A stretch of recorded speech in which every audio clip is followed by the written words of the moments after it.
something like that to myself and a lot of my colleagues, it's way out of line. It's way out of line. It's way out of line. Regular order, Mr. Way out of line. Regular order. That's okay, but it's okay, right? That is not how it It's goes. okay, right? You hold yourself accountable before you talk about Hold Washington, myself D.C. accountable. Hold your own self accountable. How about that? Hold your own self accountable. How about that? I will say that Bernie Sanders gave You guys are crazy! You're an animal. Get a job.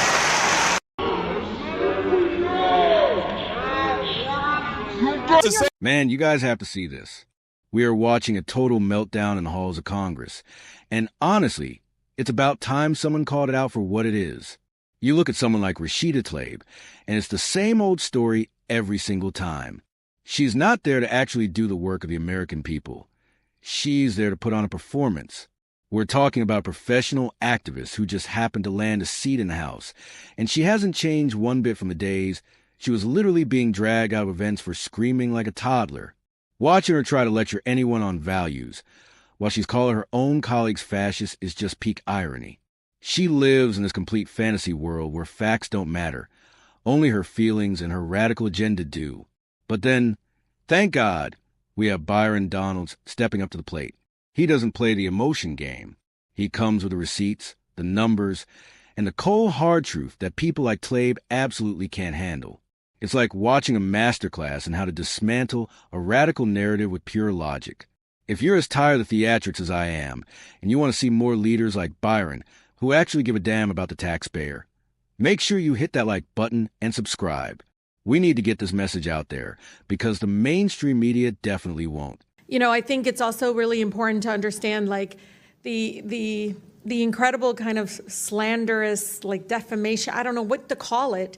They're just burying Washington, D.C. You just heard them speak about our nation's capital in that way, in a way that I feel very much like that's not what I see. I see people walking around with their families, people enjoying time to see these beautiful, incredible, beautiful monuments and everything. And there's a pride here, too. And so I just want to bring the D.C. residents into this committee, because I feel like they are being made invisible. And this really ugly picture that is not reflective. And I'm from Detroit. I've seen it happen to my city, and it's despicable in a way that I feel like really goes up against our values. You know, one of the things that I know in every abuse of power that we let President Trump and the administration get away with in D.C., it will be replicated.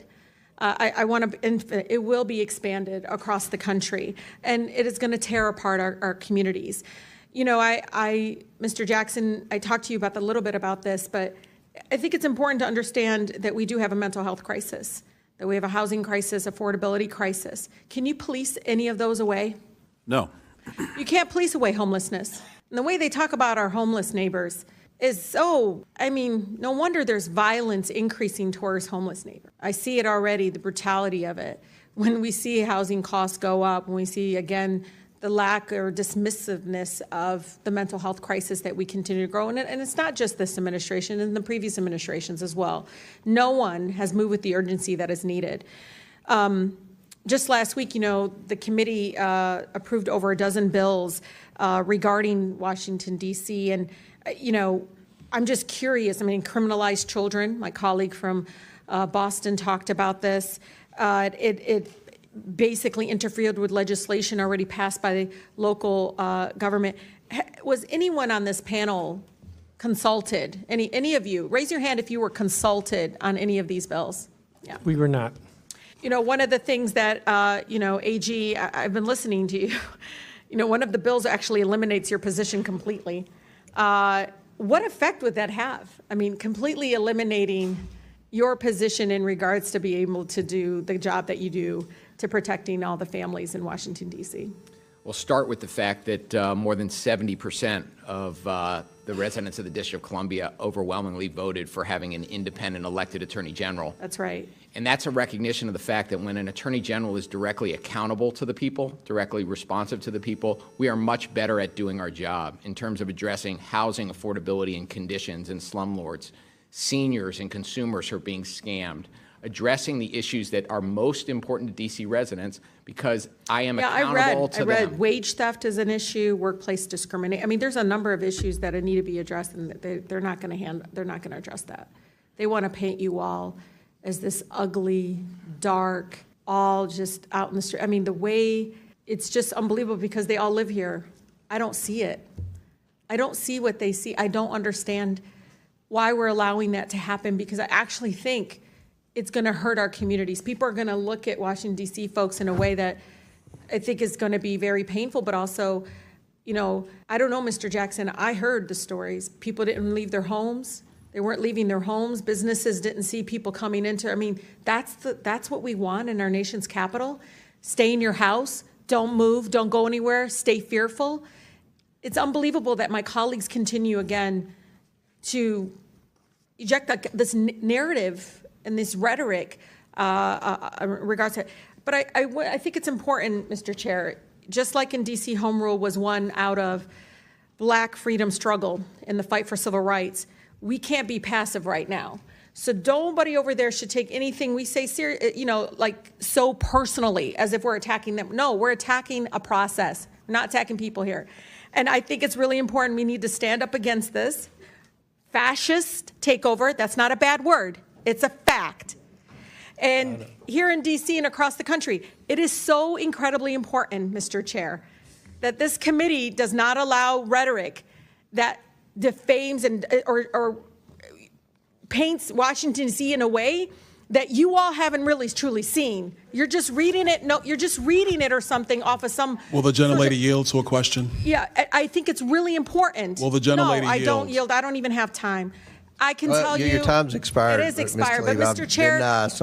but you all live like here, Ms. and Tlaib. you're not telling people the beautiful parts that you do see in our Ms. nation's Tlaib. capital. And no, it's just wrong how we're doing it. Chairman, I think it's Wrong. insane if the But you're gentlelady gonna doesn't look have at an American argument, but she's going to Washington, D.C. refer as a to bunch me of and some of criminals. my You yield to colleagues. Mr. Mr. Chair, Donalds. We were from the you know Third this. Reich. This is You're insane. gonna look at It's 14, insane. 15-year-olds as It's a bunch of insane. criminals? It's insane. Oh, Do I look like a please. member of the Third Reich to you, Ms. Please, Tlaib? please, Is that what I look like to please. you? You're the one taking your voting Is that what card, you think? giving it Is that to what you somebody, think? giving Is it that your what you card. think? No, that's unethical. I think it's radical and I think it's insane. And I'll respect everything that you say. But to say something like that to myself and a lot of my colleagues is way out of line. It's way out of line. It's way out of line. Regular order, Mr. Way out of line. Regular order. That's okay. But it's okay, right? That is not how it It's goes. okay, right? You hold yourself accountable before you talk about Hold Washington, myself D.C. accountable. Mr. Tlaib. Washington, D.C. Hold your out own of your self mouth. accountable. How Keep about it out of that? your mouth. Hold your own I'm self trying, accountable. Mr. How about that? Tlaib.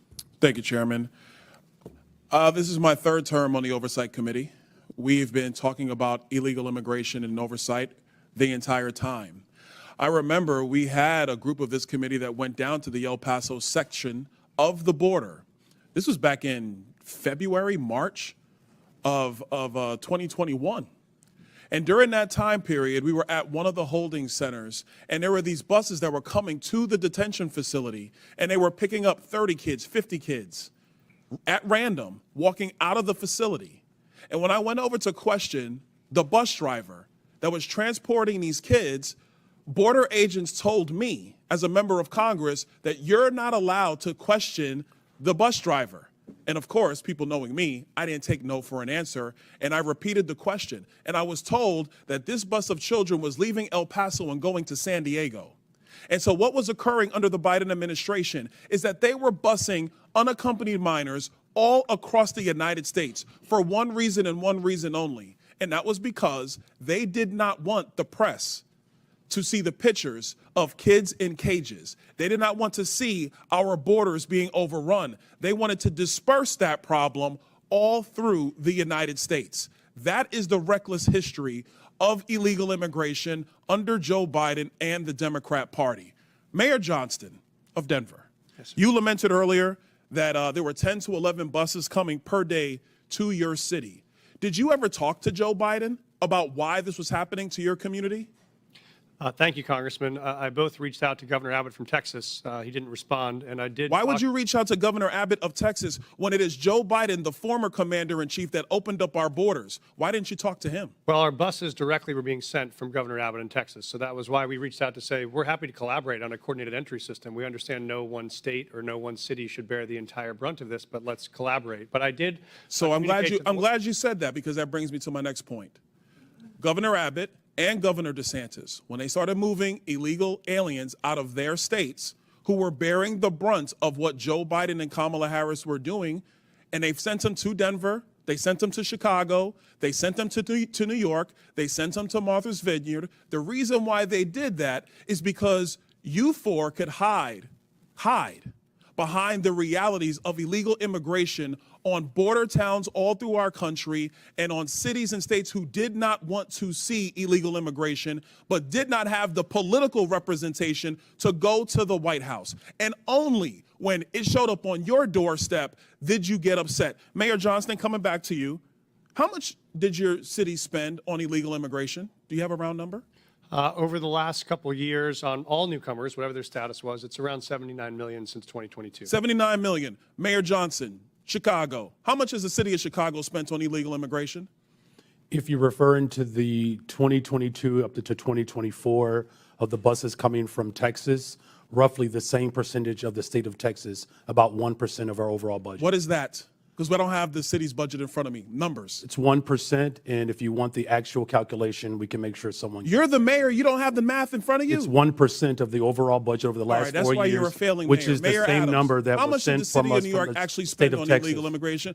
Mayor Johnson, I already asked you. You don't have a hard number, and if you don't have a hard number, you're not running your city well. Mayor Adams, how much did the city of New York actually spend on illegal immigration? $6.9 billion of taxpayers' dollars. $6.9 billion of taxpayer money on a problem that was fostered on the American people. Mayor Wu, in the city of Boston, how much did you spend? We don't ask about immigration status and delivering city You don't services, ask so about we how don't much have money that the city of Boston has spent on illegal immigration? We Are don't you out of your distinguish mind? between immigration status. Do you as manage part your of our budget city or not, policies. Mayor Wu? That is how we keep Mayor our city Wu, safe. do you manage we your have budget the or not? numbers to prove it. I manage my budget. I have a AAA bond rating dating back 10 years. So to the city of Boston, budget. just understand that your mayor does not care how much of your resources she has spent on people who are not citizens The city of of Boston the city of is Boston. sick of having I'm people reclaiming my outside time. Boston Mr. telling Bear, us what Mr. we Bear, I have need. a question for you because I understand Cato's perspective when it comes to illegal immigration. I understand that the Cato Institute for a long time has had a standard of actually having open immigration into the United States. Generally speaking, I don't want to get into specifics. We support legal immigration. We want immigration to be legal. So let me ask you this question, because one of the great libertarians of the modern era, Milton Friedman, famously said, you can either have open borders or a welfare state, but you have to choose. Mr. Beer, what do you choose? Milton Friedman said he wanted to allow illegal immigration to continue. I disagree with Milton Friedman's position on that. We should have legal immigration and build a wall around the welfare state, not around the country. That's in the best interest of taxpayers. And I would argue that under the current system where you have sanctuary cities popping up, it is not possible to build that wall. So America has to choose. Mr. Beer, you're done. America has to choose between securing our nation or protecting the taxpayer. I choose secure the nation. I yield. Now, let's really dive into what happened here, because this exchange was absolutely legendary. You have Tlaib sitting there, acting like everything is sunshine and rainbows in D.C., talking about how beautiful the monuments are while ignoring the literal crisis happening on the streets. She has the nerve to call it slanderous when people point out the failures of the current administration. It's wild. She's essentially telling us to ignore our lying eyes. But Byron Donalds? He wasn't having any of it. He shifted the focus right back to where it belongs, the consequences of these insane policies. He started digging into mayors of these sanctuary cities, and that's where the mask really slipped. When he asked the mayor of Boston how much they spent on illegal immigration, and she basically said she doesn't even track it. Are you kidding me? That is your job. That is taxpayer money. Byron hit the nail on the head when he asked if she even manages her budget. It's that kind of accountability that we're missing in this country.